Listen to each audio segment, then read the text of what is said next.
Hey guys, welcome back. It's our next day for our read aloud with The Wild Robot written by Peter Brown. Right, we're starting on chapter 9 with The Mountain. Roz was now stomping her way up the mountain. Dense forest and rocky outcrops forced the robot to zig and zag and backtrack. But after an hour of steady hiking, she arrived at the craggy mountain peak. Grasses and flowers and shrubs sprouted from every pocket of soil, but there were no trees at the top. Roz was safe from those annoying pine cones. She dusted herself off and then carefully climbed up a leaning slab of stone to the very highest point of the entire mountain. The robot slowly turned her head completely around. She saw the ocean stretching to the horizon in every direction. And in that moment, Roz learned what you and I have known since the beginning of this story. In that moment, Roz finally realized that she was on an island. Roz looked down and surveyed the island. Starting from the sandy southern point, the island grew wider and greener and hillier until it finally jumped up into the rocky cone of the mountain. In some places, the mountain fell away, leaving sheer cliffs. A waterfall rushed off one cliff and fed a river that wound its way through a great meadow in the center of an island. The river flowed past wildflowers and ponds and boulders and then disappeared into the forest. Blurry shapes suddenly cut through the robot's vision. She refocused her eyes and saw vultures circling the foothills.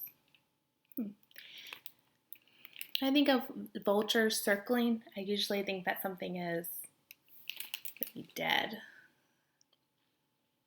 Then she noticed lizards warming themselves on a distant rock. A badger peeked out from a berry bush. A moose waded through a stream. A flock of sparrows turned in perfect unison above the trees. The island was teeming with life, and now it had a new kind of life. A strange kind of life. Artificial life. Chapter 10, The Reminder. I should remind you, reader, that Roz had no idea how she had come to be on that island. She didn't know that she'd been built in a factory and then stored in a warehouse before crossing the ocean on a cargo ship. She didn't know that a hurricane had sunk the ship and left her crate floating on the waves for days until it finally washed ashore. She didn't know that she'd been accidentally activated by those curious sea otters. As the robot looked out at the island, it never even occurred to her that she might not belong there. As far as Roz knew, she was home. Chapter 11, The Robot Sleeps. Roz stood on the peak and watched the sun sink behind the ocean. She watched shadows slowly spread over the island and up on the mountainside. She watched the stars come out one by one until the sky was filled with a million points of light. It was the first night of the robot's life.